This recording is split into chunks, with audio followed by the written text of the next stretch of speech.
Hello everyone, welcome to exam code. इस video में हम डिस्कस करेंगे correct use of with and by.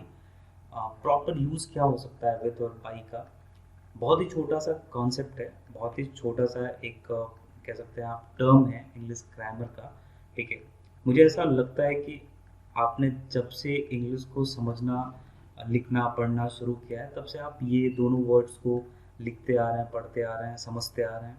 ठीक है, तो इस वीडियो में मैं डिस्कस करूँगा विथ और बाई के जितने भी रूल्स हो सकते हैं, जितने भी कॉन्सेप्ट्स हो सकते हैं। ठीक है, वो सारे ही मैंने इस वीडियो में डिस्कस करने की कोशिश की है। कुछ भी ऐसा नहीं लगेगा आपको कि कुछ छूट रहा है। ठीक है, छोटा, अगर मैं बात करूँ कि छोटे से क्या मतलब है, मतलब ये टर्म दोनों बहुत ही छोटे दिख रहे होंगे आपको, विथ और बाई।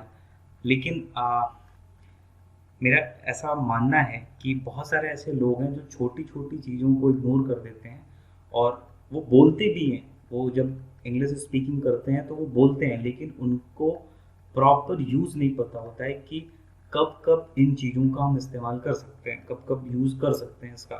ठीक है, तो ये सारी चीज़ें वो लैक कर जाते हैं टाइम पे।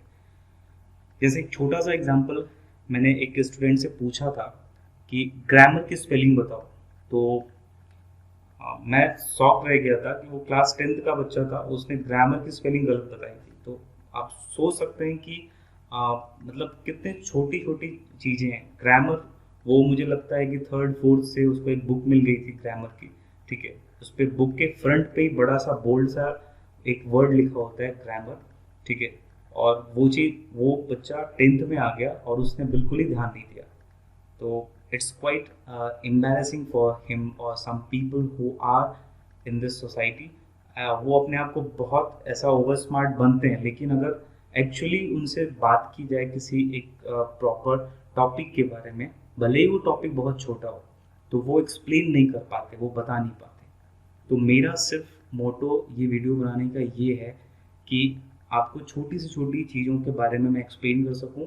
मैं बड़ी चीज़ों पे भी आऊँगा, लेकिन मेरा मतलब अभी अभी सिर्फ छोटी वीडियोस से, छोटे टॉपिक्स से।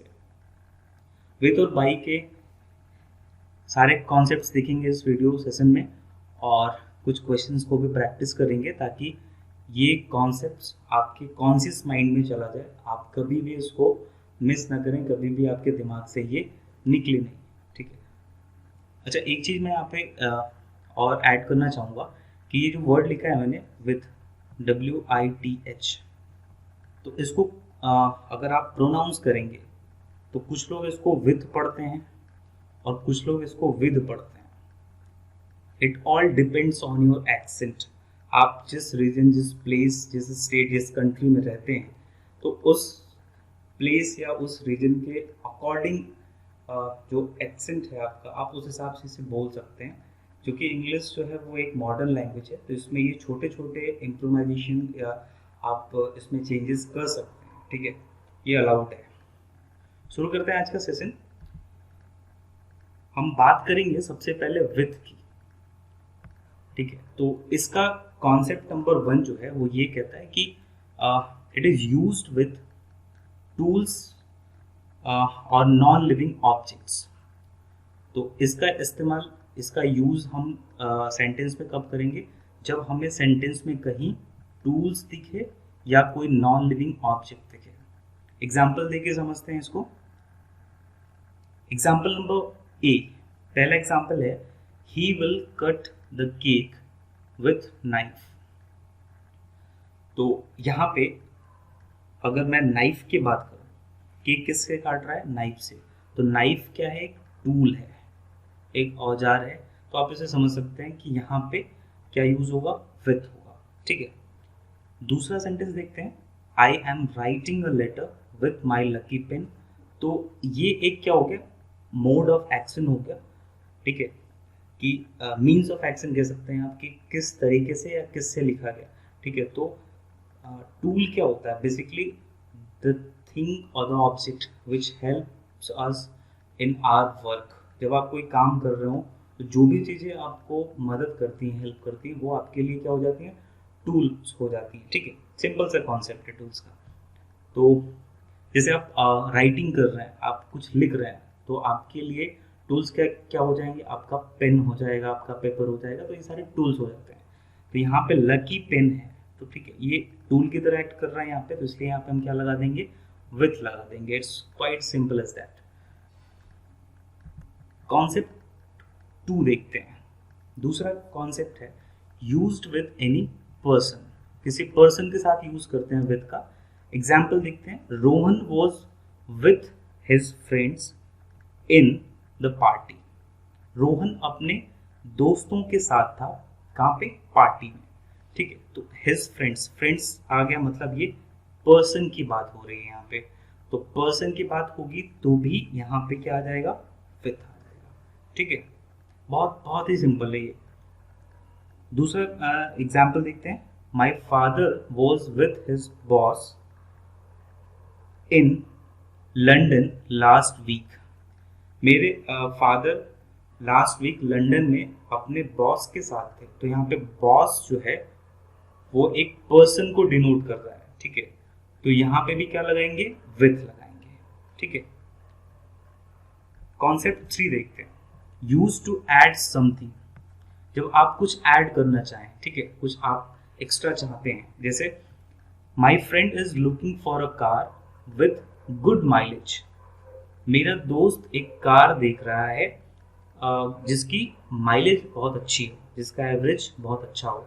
ठीक है, तो यहाँ पे वो कार तो चाहता है, लेकिन उसके साथ और क्या चाहता है, गुड माइलेज, मतलब ये एक्स्ट्रा चीज जो उसको चाहिए। ठीक है, कार तो चाहिए ही चाहिए, उसके साथ कुछ एक्स्ट्रा उसको जो चाहिए वो चाहिए गुड माइलेज। ठीक है, तो यहाँ पे हम यूज करेंगे विथ का। सेकेंड एग्जाम्पल देखते हैं, Rakul ordered a pizza with extra चीज टॉपिंग्स। ठीक है, तो यहाँ पे आप समझ सकते हैं, पिज्जा ऑर्डर किया रकुल ने, ठीक है, लेकिन उसको एक्स्ट्रा क्या चाहिए था, वो क्या ऐड करवाना चाहती थी एक्स्ट्रा, तो चीज। ठीक है, तो इस केस में भी हम क्या यूज करेंगे, विथ का यूज करेंगे। ठीक है, नेक्स्ट कॉन्सेप्ट देखते हैं, concept 4, use to express emotional attachment. Example से समझते हैं इसको। इमोशनल अटैचमेंट कैसे यूज होगा जब सेंटेंस में आएगा, तो I am with you in this time of distress. इस दुख की घड़ी में मैं तुम्हारे साथ हूँ, ऐसा अक्सर हम बोलते हैं। ठीक है, तो ये एक इमोशनल अटैचमेंट को रिप्रेजेंट कर रहा है, शो कर रहा है, डिस्ट्रेस। ठीक है, तो ये इमोशनली जो है ये सेंटेंस में अटैचमेंट है। ठीक है, तो यहाँ पे हम क्या यूज करेंगे, विथ यूज करेंगे। ठीक है, वेरी सिंपल। सेकेंड एग्जाम्पल है, my sister sent me the rakhi with love. अब विथ लव यहाँ पे लगा, मतलब इमोशनल अटैचमेंट है। ठीक है, प्यार से, तो यहाँ पे भी हम यूज करेंगे विथ का। ठीक है, बहुत ही सिंपल है। ठीक है, अच्छा, अब जो नेक्स्ट कॉन्सेप्ट है वो है बाय का। Concept 1, use to show the method of action. Method of action से मतलब है कि किस तरीके से कोई काम को फिनिश किया गया, कंप्लीट किया गया, क्या क्या मेथड था उसका। ठीक है, एग्जाम्पल से समझते हैं। पहला एग्जाम्पल है, I go to office by bike. ठीक है, तो ऑफिस जाना, ठीक है, लेकिन मेथड ऑफ एक्शन क्या है, बाइक से। किससे, बाइक से। तो यहां पे हम यूज करेंगे किसका, बाई का। दूसरा एग्जाम्पल है, my uncle will visit Jaipur by flight. तो यहाँ पे मेथड ऑफ एक्शन क्या है, फ्लाइट से जाना, जाना लेकिन किससे, फ्लाइट से। तो यहाँ पे हम यूज करेंगे बाई का।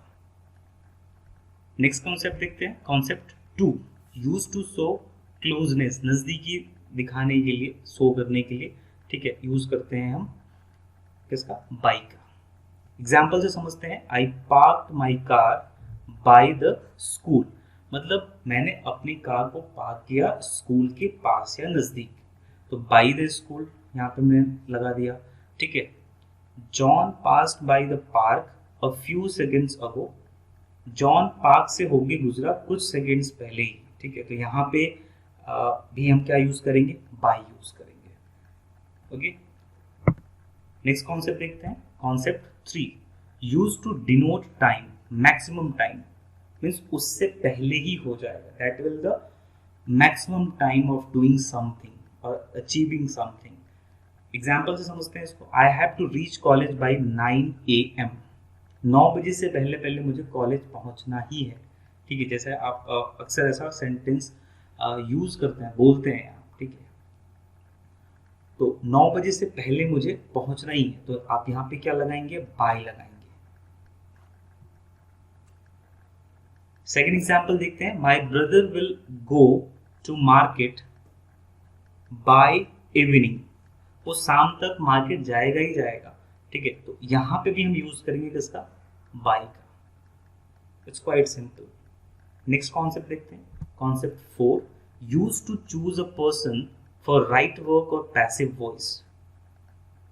दोनों ही केसेस में हम यूज करते हैं इसका, या तो हम पैसिव वॉइस में करते हैं या फिर हम ऐसे पर्सन को चूज करना चाहते हैं या सिलेक्शन करना चाहते हैं कि जो किसी एक पर्टिकुलर वर्क के लिए एक्सपीरियंस्ड हो।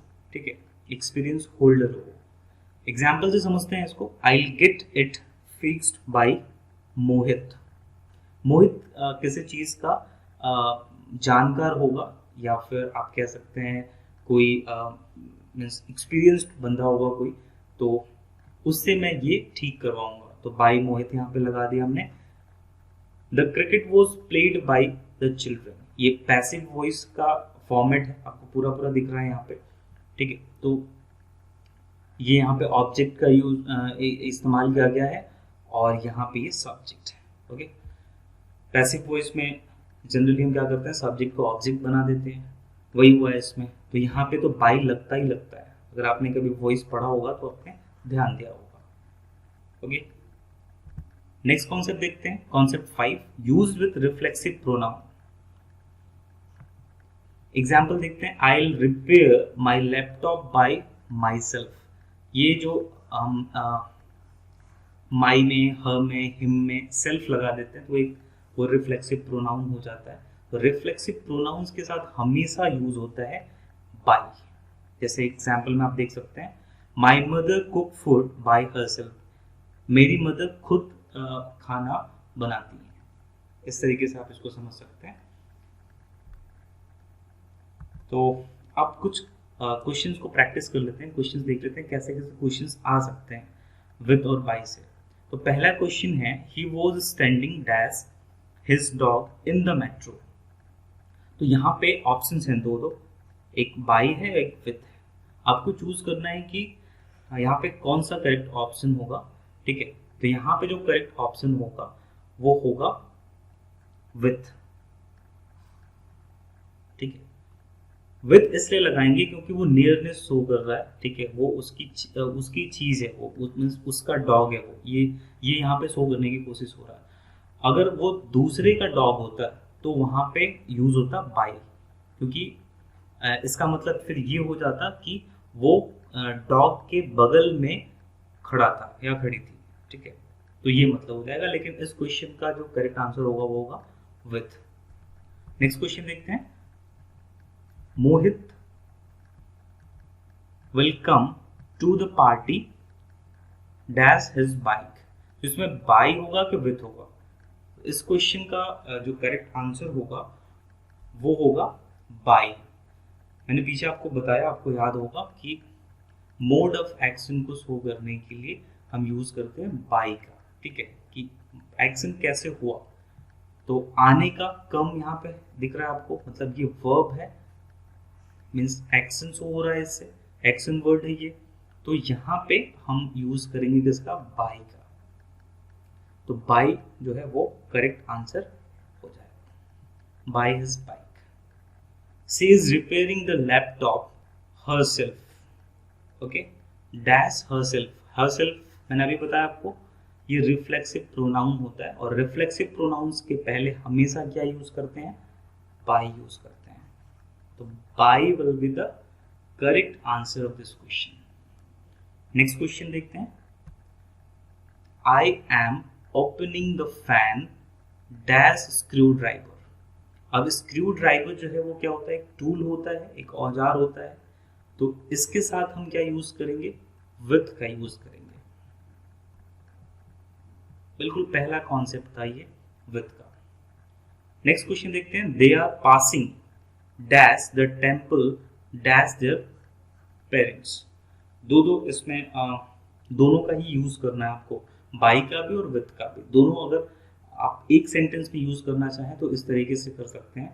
पहले वाले ऑप्शन में दे आर पासिंग, यहाँ पे यूज होगा बाई, और दूसरे वाले में यूज होगा विथ। क्यों होगा ये भी देख लेते हैं।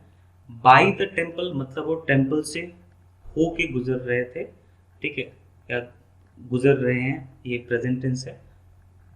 विथ देयर पेरेंट्स, और वो किसके साथ हैं, अपने पेरेंट्स के साथ हैं। तो ये थे कुछ क्वेश्चंस, ओके, जो हमने डिस्कस किए विथ और बाई से। ओके, तो मिलते हैं आपसे नेक्स्ट वीडियो में। अगर ये वीडियो आपको पसंद आया तो प्लीज़ इसे लाइक करें, अपने दोस्तों के साथ शेयर करें और मेरे चैनल को सब्सक्राइब करें।